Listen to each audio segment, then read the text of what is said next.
نحمده ونصلی علی رسول الکریم اما بعد صحیح البخاری کتاب الایمان باب نمبر 29 حدیث نمبر 39 باب الدین یسرن باب ہے کہ دین آسانی والا ہے۔ الدین سے مراد دین الاسلام الف لام عوض کا ہے کہ دین اسلام یہ آسانی والا مذہب ہے، آسانی والا دین ہے۔ آسانی سے مراد کہ پہلے ادیان کی بنسبت اسلام کے اندر احکام اور مسائل یہ آسان ہیں۔ مثلا پہلی شریعتوں کے اندر اگر بڑا گناہ اور جرم ہو جاتا تو اس کے ازالے کے لیے سخت قسم کی سزائیں تھیں، سخت قسم کی اس کے لیے وعید تھی۔ مثلا بول و براز جسم یا کپڑے کو لگے تو اس کو کاٹنا پڑتا۔ اسی طرح سورہ بقرہ کی آیت نمبر 54 میں بنی اسرائیل نے بچھڑے کی پوجا کرنے کی وجہ سے جو جرم کیا تھا، شرک کیا تھا، اس کی سزا یہ بیان کی کہ فتوبوا الی بارئکم فاقتلوا انفسکم، اپنے پیدا کرنے والے سے توبہ استغفار بھی کرو اور اپنے آپ کو قتل بھی کرو۔ یعنی جو بچھڑے کی پوجا کرنے والے تھے ان کو وہ لوگ قتل کریں جنہوں نے پوجا نہ کی تھی، یہ ان کے جرم کی سزا تھی۔ جبکہ امت محمدیہ پر اللہ نے بڑے انعامات کیے ہیں کہ کتنا بھی بڑے سے بڑا گناہ اور جرم ہو جائے تو صرف سچے دل سے منہ ڈھیلا کر کے، آنکھوں کو گیلا کر کے ایک بار ہی کہہ دے رب اغفر لی تو اللہ زندگی بھر کے گناہ معاف کر دیتے ہیں۔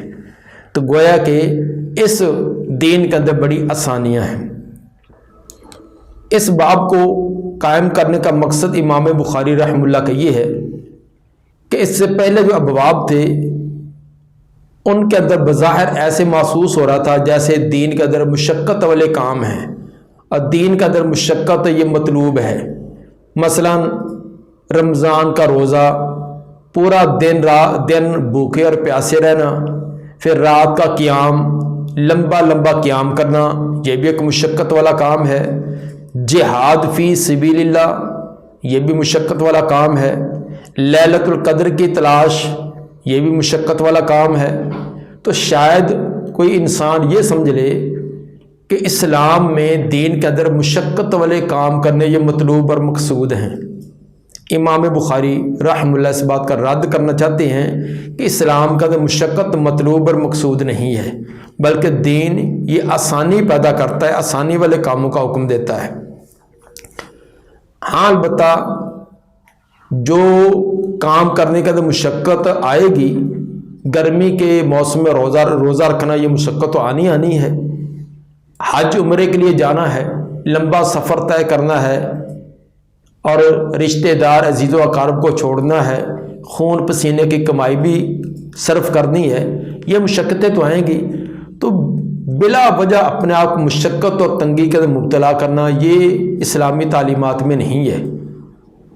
بلا وجہ مثلا پانی کا استعمال کرنا اگر مشقت کا باعث ہے، بیماری بڑھنے کا خطرہ تو تیمم کر لے، لیکن اس کے باوجود کوئی ضد کرے کہ میں بیمار ہوتا تو ہو جاؤں، مرتا تو مروں، لیکن میں نے پانی استعمال کرنا ہے، تو یہ اپنے آپ کو مشقت میں ڈالنا ہے۔ اسی طرح روزہ جو ہے وہ افطار کیے بغیر ہی لگاتار تسلسل کے ساتھ بغیر سحری اور افطاری کے روزہ رکھنا، اور یہ سمجھنا کہ جتنی مشقت زیادہ ہوگی اجر و ثواب زیادہ ہوگا۔ اسی طرح اپنے جسم کو مشقتوں میں ڈال کر عبادت کرتے رہنا، اچھا کھانا نہیں دینا، پینا نہیں، اور اچھا لباس نہیں، جان بوجھ کر جس طرح کے بعض صوفیوں کا یہ ذہن ہے وہ درست نہیں ہے۔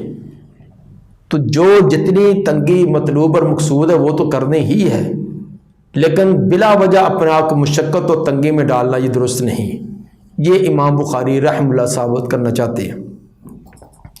فرماتے ہیں وقول النبی صلی اللہ علیہ وسلم احب الدین الی اللہ الحنیفیہ السمحہ، نبی صلی اللہ علیہ وآلہ وسلم نے فرمایا کہ پسندیدہ دین اللہ کے ہاں الحنیفیہ، حنیف باطل نظریات اور عقائد کو چھوڑ کر جو صحیح سیدھا راستہ ہے جو اللہ کی طرف سے آنے والا اس کو اپنانا۔ سیدنا ابراہیم علیہ السلام کو بھی حنیف اسی لیے کہا گیا کہ وہ تمام باطل عقائد و نظریات کو چھوڑ کر اللہ کی طرف سے آنے والا جو صراط مستقیم ہے، سیدھا اللہ کی طرف جانے والا راستہ، اسی کو اپنانے والے تھے۔ تو حنیفیہ سے مراد کہ باطل عقائد، نظریات، طریقے، ان کو چھوڑ کر جو حق راستہ اس کو قبول کرنا، اس پر عمل کرنا۔ السمح سے مراد آسانی، کہ سہولت کے ساتھ، آسانی کے ساتھ عمل کرنا، اپنے آپ کو بلا وجہ تکلف اور تکلیفوں کا مبتلا کرنا، یہ اسلامی تعلیمات میں مطلوب اور مقصود نہیں۔ جس طرح سورہ حج کی آیت نمبر 78 کے اندر اللہ نے فرمایا کہ ما جعل علیکم فی الدین من حرج ملت ابیکم ابراہیم، کہ اللہ نے تمہارے دین کے اندر کوئی تنگی نہیں بنائی، اس لیے تم سیدنا ابراہیم علیہ السلام کی ملت اور طریقے کو اپناؤ، اس لیے کہ وہ حنیف بھی تھا اور سمح بھی تھا، آسانی والا بھی تھا اور حق اور درست راستہ بھی تھا۔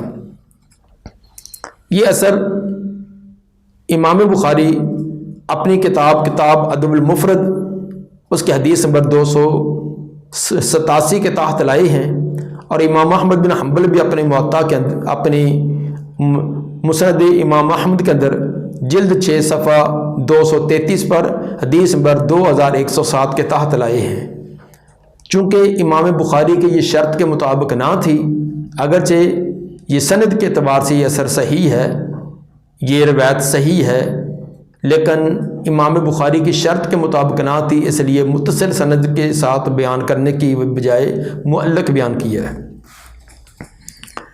حدیث نمبر 39 امام صاحب لائے ہیں، قال حدثنا عبد السلام بن مطہر قال حدثنا عمر بن علی عن معن بن محمد الغفاری عن سعید بن ابی سعید المقبری عن ابی ہریرہ عن النبی صلی اللہ علیہ وسلم قال ان الدین یسر ولن یشاد الدین الا غلبہ، ان الدین یسر، بے شک دین آسان ہے، دین کے اندر آسانی کو مطلوب رکھا گیا ہے، مد نظر رکھا گیا ہے۔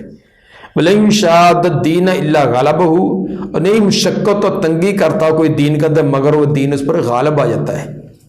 جو دین میں جان بوجھ کر مشقتیں اس کے اندر پیدا کرے تو ایک دن کام کرے گا مشقت والا، 2 دن کرے گا، 3 دن کرے گا، آخر وہ ہمت ہار جائے گا۔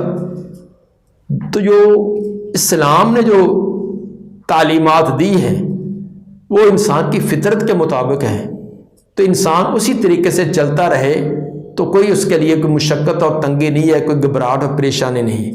جب جان بوجھ کر اس کے اندر تنگیاں کرے گا تو 2-4 دن تو جذبات کے تحت کرتا رہے گا، پھر جذبات اس کے ماند پڑ جائیں گے، جس کی وجہ سے ہمت ہار کر بیٹھ جائے گا۔ فسددوا وقاربوا، اس لیے آپ نے تعلیم یہ دی، فسددوا، درست رہو، سیدھے راستے کو اختیار کیے رکھو، وقاربوا، اور حق کے قریب رہو، جو حق راستہ اسی کو اپنائے رکھو، وابشروا، دوسروں کو بشارتیں سنایا کرو، دوسروں کو 24 گھنٹے جہنم کی ڈرا کر ان کے پتے پانی نہ کر دیا کرو، 24 گھنٹے ان پر خوف و ہراس نہیں، بشارتیں بھی سنایا کرو، ترغیب والے اعمال وہ بھی بتلایا کرو، وابشروا، بشارتیں دو، واستعینوا بالغدوۃ والروح، اور مدد حاصل کرو بالغدوۃ، پہلے پہر، والروح، اور پچھلے پہر، وشیء من الدلجہ، اور کچھ حصہ رات کو بھی۔ اعمال یہ دین کا چونکہ جز ہیں، حصہ ہیں، جب اعمال کے اندر یسر مطلوب ہے تو دین کے اندر بھی یسر مطلوب ہے۔ آخر میں فرمایا کہ واستعینوا بالغدوۃ والروحۃ وشیء من الدلجہ، یہ ایک مسافر کا انداز کہ جو مسافر صبح سویرے سفر کرتا ہے، صبح سویرے موسم سہانا ہوتا ہے، گرمی ہے تو سخت گرمی نہیں، تو بڑے آسان انداز میں چلتا جائے گا، دوپہر کو آرام کرے، آرام کرنے کے بعد پھر پچھلا پہر ہو پھر سفر شروع کر دے، اور کچھ حصہ رات کا بھی۔ تو جو مسافر ایسا ہوگا اس کو اپنے آپ کو آسانی میں بھی رکھے گا اور اپنی منزل بھی طے کر لے گا۔ لیکن جو اس طرح نہیں کرتا. جو راحت والے وقت ہیں، آسانی والے وقت ہیں، ان کے اندر سویا رہے، اور جو مشقت والے اوقات ہیں جیسے دوپہر کے وقت سخت گرمی ہو تو اس وقت اپنے آپ کو سفر کے لیے روانہ کر دے. جس طرح کہ ہمارے بعض لوگ یہ روٹین ہے کہ صبح کی نماز کے فوراً بعد انہوں نے سو جانا ہے. جو نہیں پڑھتے وہ تو ان کی تو کیا ہی بات. تو بعض لوگ صبح کی نماز پڑھتے ہی ایک قیلولہ ہے جو زور کے بعد کیا جاتا ہے، ایک فجر اللہ اپنی طرف سے بنایا ہوا کہ فجر کے بعد سونا.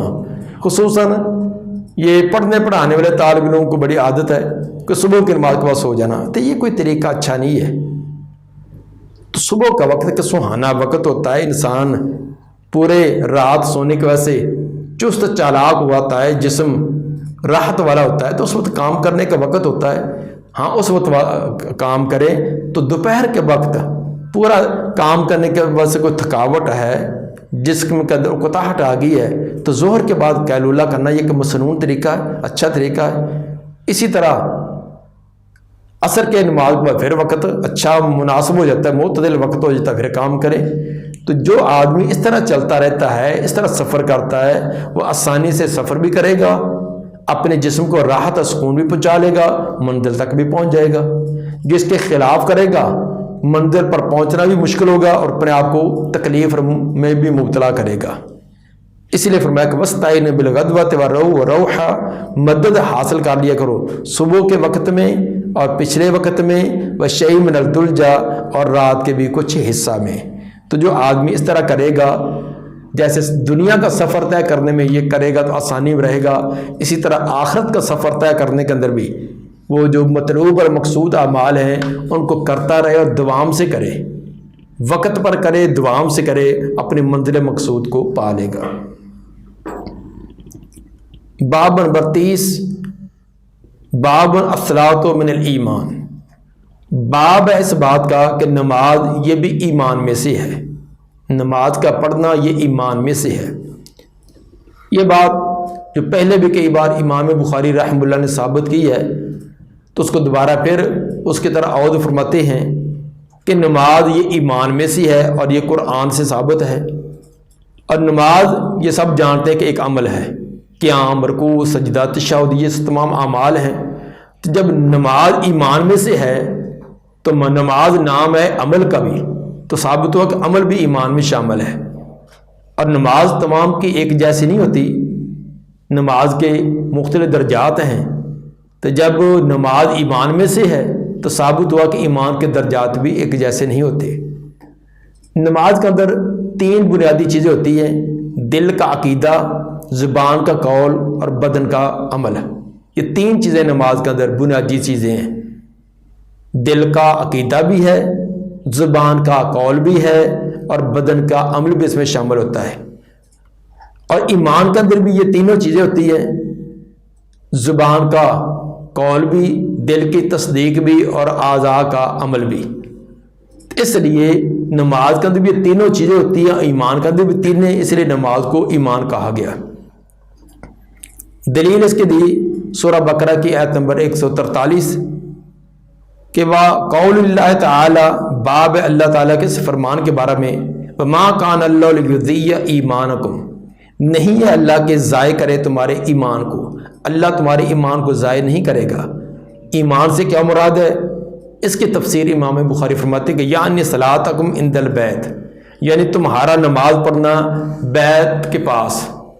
البیت سے مراد اگر بیت المقدس ہو تو پھر اندہ الہ کے معنی میں ہوگا کہ بیت المقدس کی طرف رخ کر کے جو تم نمازیں پڑھتے رہے ہو. جس طرح تحویل قبلہ سے پہلے 16 یا 17 ماہ مدینہ آنے پر آپ بیت المقدس کی طرف رخ کر کے نماز پڑھتے رہے، تو وہ جو آپ نے نمازیں پڑھی ہیں وہ ضائع نہیں ہوگی. یہ بات صحابہ کے ذہن میں آیا کہ اب بیت اللہ جو ہے اس کو قبلہ بنا دیا گیا ہے، تو جو ہمارے پہلے فوت ہونے والے بھائی جو بیت المقدس کی طرف منہ کر کے نمازیں پڑھتے رہے اور بیت اللہ کی طرف انہوں نے نمازیں ادا نہیں کی، ان کی نمازوں کا کیا بنے گا؟ تو اس وقت یہ آیت نازل ہوئی کہ اللہ تمہارے ایمان کو یعنی تمہاری نمازوں کو ضائع نہیں کرے گا. وہ نمازیں جو تم پہلے تحویل قبلہ سے پہلے بیت المقدس کی طرف رخ کر کے پڑھتے رہے۔ اگر اندر بیس مراد البیس مراد بیت اللہ ہو، جس طرح کہ جب بھی بیت کے اوپر الف لام ہوتا ہے اس وقت بیت اللہ مراد ہوتا ہے، اگر یہ معنی ہو تو پھر بھی مطلب درست ہوگا۔ اندر بیت کا معنی جو بیت اللہ کے پاس کھڑے ہو کر بیت المقدس کی طرف رخ کر کے نمازیں ادا کی ہیں۔ جب ہجرت سے پہلے آپ نماز ادا کرتے تھے تو بیت المقدس کی طرف ایسے رخ کرتے کہ بیت اللہ بھی سامنے ہوتا، تو جو بیت اللہ کے قریب بیت المقدس کی طرف رخ کر کے نمازیں پڑھی ہیں وہ اللہ ضائع نہیں کرے گا۔ یعنی ہجرت سے یا اپنا تحویل قبلہ سے پہلے جو نمازیں تم نے پڑھی ہیں وہ ضائع نہیں ہیں۔ اس باب کے تحت امام بخاری جو حدیث لائے ہیں، حدیث نمبر 40 ہے۔ قال حدثنا عمرو بن خالد قال حدثنا زہیر قال حدثنا ابو اسحاق عن البراء ان النبی صلی اللہ علیہ وسلم کان اول ما قادم المدینہ نازل علی اجدادہ او قال اخوالہ من الانصار۔ پہلے جب آپ مدینہ میں آئے تو آپ نے نزول فرمایا تھا اپنے اجداد کے ہاں، اپنے ننیحال کے ہاں، یا کہا تھا اخوالی اپنے ماموں کے ہاں۔ اجداد جد کی جمع اجداد، اور عربی زبان میں جد کا لفظ دادا اور نانا دونوں پر بولا جاتا ہے۔ اس جگہ اجداد سے مراد ننیحال ہیں، اس لیے کہ نبی صلی اللہ علیہ وسلم کے دادا عبد المطلب کی والدہ سلمہ بنت عمر، ان کا تعلق اس انصار قبیلے کے ساتھ تھا، اس لیے ان کو آپ کے ننیحال قرار دیا گیا۔ جب پہلے آپ مدینہ میں آئے تو آپ نے نزول فرمایا تھا اپنے اجداد یا اپنے ماموں کے ہاں من الانصار، جو کہ انصار میں سے تھے۔ وَأَنَّهُ صَلَّى قِبَلَ بیت المقدس 16 شہرًا او 17 شہرًا، آپ نے نماز پڑھی بیت المقدس کی طرف رخ کر کے 16 یا 17 ماہ تک آپ نے بیت المقدس کی طرف رخ کر کے نماز پڑھی۔ وَكَانَ يُعْجِبُ أَن تَكُونَ قِبْلَتُهُ قِبْلَ الْبَيْتِ، اور آپ کو یہ بات پسند تھی کہ آپ کا قبلہ جو بیت اللہ ہو جائے، بیت اللہ کی طرف رخ کر کے نماز پڑھنا یہ آپ کو پسند تھا۔ وَأَنَّهُ صَلَّى أَوَّلَ صَلَاةٍ صَلَّى الْعَصْرَ، بے شک پہلی نماز جو آپ نے اس کی طرف رخ کر کے پڑھی وہ عصر کی تھی۔ جب تحویل قبلہ ہوا، بیت المقدس کی بجائے بیت اللہ کو قبلہ بنا دیا گیا، تو سب سے پہلی نماز جو آپ نے بیت اللہ کی طرف رخ کر کے ادا کی وہ عصر کی نماز تھی۔ وَصَلَّى مَعَهُ قَوْمٌ، اور آپ کے ساتھ کچھ لوگوں نے بھی نماز پڑھی۔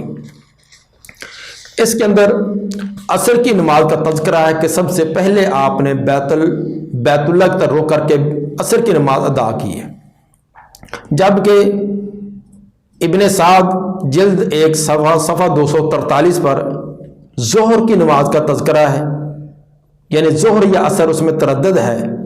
اور عمارہ بن اوس کی ایک روایت کے اندر صلینا احدی صلاۃ العشی، کہ پچھلے پیر کی 2 نمازوں میں سے ایک نماز کا تذکرہ ہے۔ یعنی 3 قول آتے ہیں کہ پہلی نماز جو بیت اللہ کی طرف پڑھی گئی ہے، ایک روایت میں ظہر کا، ایک میں عصر کا، اور ایک میں فجر کا تذکرہ ہے۔ اس جو تعارض کو حافظ ابن حجر رحمہ اللہ نے جو حل کیا وہ یہ ہے کہ سب سے پہلی نماز جو آپ نے بنو سلمہ کے محلہ میں پڑھی تھی، جب حضرت بشر بن برا بن معرور فوت ہو گئے، ان کے جنازے کے لیے آپ گئے تھے، تو ظہر کی نماز یہ آپ نے بنو سلمہ کے محلے کے اندر جو پہلی نماز بیت اللہ کی طرف پڑھی وہ ظہر کی تھی۔ اس کے بعد جو مسجد نبوی کے اندر آ کر آپ نے پہلی نماز بیت اللہ کی طرف رخ کر کے ادا کی وہ عصر کی نماز تھی۔ اور باقی جو صبح کی نماز کا تذکرہ جو اب ابن عمر رضی اللہ تعالیٰ کی روایت ہے، وہ ہے قباء کا تذکرہ، کہ قباء والوں نے جو سب سے پہلی نماز بیت اللہ کی طرف رخ کر کے ادا کی ہے وہ قباء والوں کی فجر کی نماز تھی۔ اس لیے کہ ان کو اطلاع دیر سے پہنچی تھی، جیسے کہ اسی روایت کے اندر آگے اشارہ کیا گیا ہے۔ وَصَلَّى مَعَهُ قَوْمٌ، کچھ لوگوں نے بھی آپ کے ساتھ نماز ادا کی۔ فَخَرَجَ رَجُلٌ مِّمَّنْ صَلَّى مَعَهُ، نکلا ایک آدمی جس نے نماز پڑھی تھی آپ کے ساتھ نماز پڑھنے والے آپ کے ساتھیوں میں سے ایک آدمی گیا۔ فَمَرَّ عَلَىٰ أَهْلِ مَسْجِدٍ، وہ گزرا ایک مسجد والوں کے پاس سے۔ وَهُمْ رَاكِعُونَ، اس حال میں کہ وہ رکوع میں تھے۔ یہ نماز پڑھ کر آپ کے پیچھے جانے والا، چونکہ جنہوں نے آپ کے پیچھے نماز پڑھی ان کو پتہ چل چکا تھا کہ قبلہ اب بیت اللہ ہو چکا ہے، تو دوسرے جو محلے والے تھے ان کو بعض کو بھی اطلاع نہیں ملی تھی۔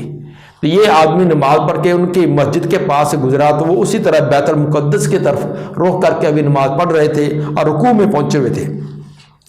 فقال، تو اس آدمی نے کہا، اشہد باللہ، میں اللہ کی شہادت گواہی دیتا ہوں، اللہ کی قسم اٹھا کر میں گواہی دیتا ہوں، لقد صلیت مع رسول اللہ صلی اللہ علیہ وسلم قبلہ مکہ، کہ میں نے رسول صلی اللہ علیہ وسلم کی طرف کے ساتھ نماز پڑھی ہے مکہ کی طرف رخ کر کے۔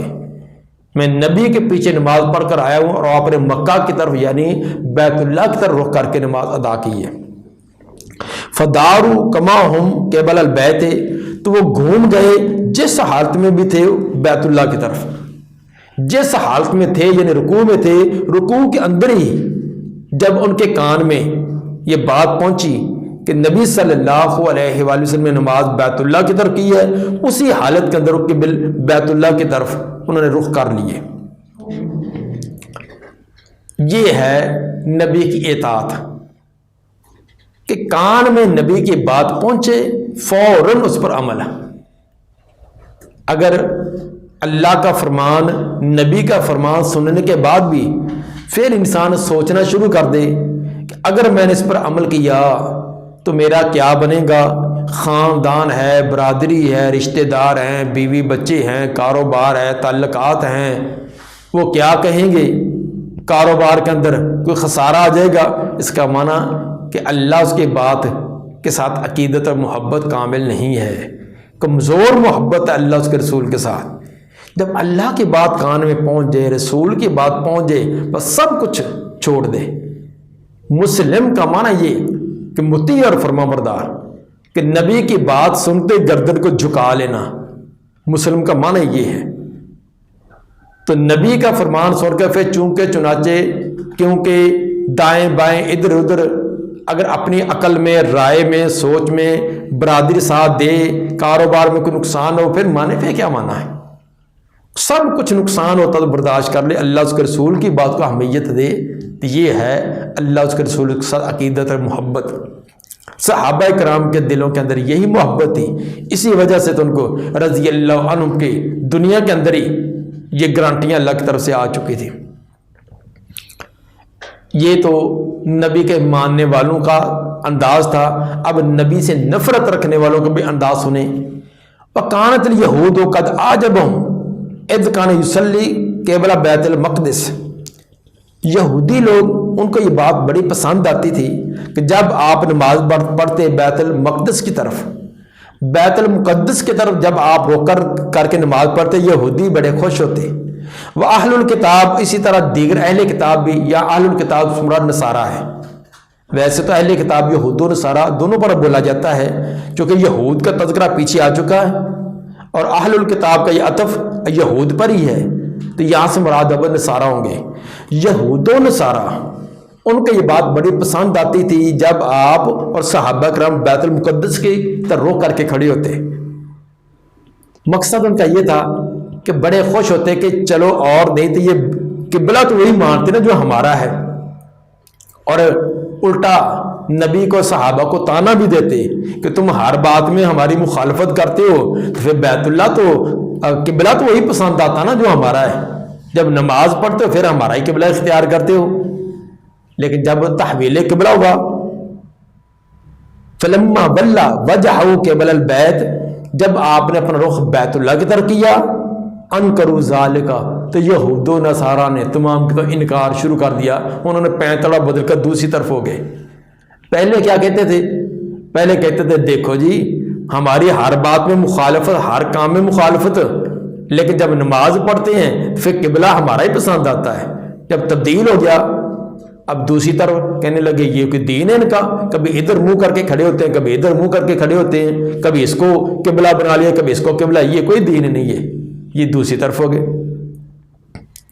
قال زہیر راوی فرماتے ہیں, پیچھے امام بخاری کے شیخ جو زہیر ہیں, کہ حدثنا ابو اسحاق عن البراء فی حدیث ھذا, کہ ابو اسحاق نے جو حضرت براء سے روایت بیان کی یہ مذکورہ, اس کے اندر یہ الفاظ بھی ایک روایت میں ہیں کہ انہ مات علی القبلہ قبل ان تحول رجال, بے شک فوت ہو گئے تھے تحویل قبلہ سے پہلے کچھ آدمی. رجال یہ ماتا کا فاعل بنے گا کہ فوت ہو گئے تھے تحویل قبلہ سے پہلے, یعنی بیت اللہ کو قبلہ مقرر کرنے سے پہلے کچھ لوگ فوت ہو گئے, وہ کوتے لوگ کچھ شہید بھی ہوئے. فلم ندر ما نقول فیہم, تو ہم اب نہیں جانتے تھے کہ ہم ان کے بارے میں کیا رائے قائم کریں. اب ہمیں تردد تھا کہ جو ہمارے ساتھی ہمارے رشتہ دار تحویل قبلہ سے پہلے بیت المقدس کی طرف رخ کر کے نمازیں پڑھتے رہے, ان کی نمازوں کا کیا بنے گا. فانزل اللہ تعالی, تو اللہ تعالیٰ نے یہ آیت نازل کی, وما کان لیضیع ایمانکم, نہیں ہے اللہ کہ ضائع کرے تمہارے ایمان کو. ایمان سے مراد وہ نمازیں جو بیت المقدس کی طرف رخ کر کے پڑھی وہ اللہ ضائع نہیں کرے گا. اس سے ایک تو یہ ثابت ہوا کہ خبر احاد حجت ہے, کیونکہ ایک صحابی نے جا کر خبر دی ہے جو دوسری مسجد کے اندر نماز پڑھ رہے تھے, رکوع کی حالت میں تھے, ایک آدمی نے خبر دی کہ قبلہ تبدیل ہو چکا ہے, تو انہوں نے ایک آدمی کی بات پر کو تسلیم کرتے ہوئے انہوں نے قبلہ تبدیل کر لیا ہے. تو بعض لوگوں کا یہ کہنا کہ خبر احاد حجت نہیں ہوتی, یہ ان کا نظریہ درست نہیں ہے. باقی رہا کہ پہلے تحویل قبلہ سے پہلے کون لوگ فوت ہو چکے تھے, اس کے بارے میں حافظ ابن حجر رحمہ اللہ فرماتے ہیں کہ 10 افراد تھے جو تحویل قبلہ سے پہلے وفات پا چکے تھے. مکہ کے اندر جو قریش میں سے تھے وہ ایک تو عبداللہ بن شہاب, دوسرا مطلب بن اظہر اور تیسرے سکران بن عمر عامری. یہ 3 آدمی مکہ کے اندر ہی تحویل قبلہ سے پہلے وفات پا چکے تھے. اور حبشہ کی زمین کے اندر بھی کچھ لوگوں کی وفات ہوئی تھی, جن کے اندر حطاب بن حارث جمحی, عمر بن امیہ اسدی, عبداللہ بن حارث سحمی, اور عروہ بن عبد العزا, اور عدی بن نزلہ ادوی جان. یہ عدی خاندان کے جو لوگ یہ حبشہ کی سرزمین پر وفات پا گئے تھے. اور انصار میں سے جو مدینے کے انصار میں سے تھے ان میں سے برا بن معرور اور اسد بن زرارہ یہ تحویل قبلہ سے پہلے وفات پائی تھی. یہ 10 افراد ہیں. باقی شہادت کے بارے میں یہ کوئی ہمیں پتہ نہیں چل سکا کہ تحویل قبلہ سے پہلے کوئی شہید بھی ہوا ہو. تو بہرحال اگر یہ شہادت کا جو لفظ ہے ممکن ہے, کوئی مارکے کا شہید نہیں ہے, جو اللہ کے راستہ میں حبشہ کے لیے نکلے ہیں تو وہ بھی تو اللہ کے راستے کے اندر وفات پانے والے وہ بھی شہید ہیں, یا اللہ کے دین کی سربلندی کے اور کام کرنے والے وفات پا گئے وہ شہید اس اعتبار سے ہوں. یا ممکن ہے کہ کوئی مارکے کا بھی شہید ہو لیکن ہمارے علم میں نہ ہو. بہرحال ثابت اس سے امام بخاری رحمہ اللہ یہ کرنا چاہتے ہیں کہ نماز کو ایمان کہا گیا ہے, اور نماز جو ہے یہ اس کے اندر بنیادی طور پر عمل ہوتا ہے, گویا کہ عمل جو ہے یہ بھی ایمان کا حصہ ہے. اللہ تعالیٰ میں نبی صلی اللہ علیہ وسلم کے فرامین کے مطابق عمل کرنے کی توفیق عطا فرمائے.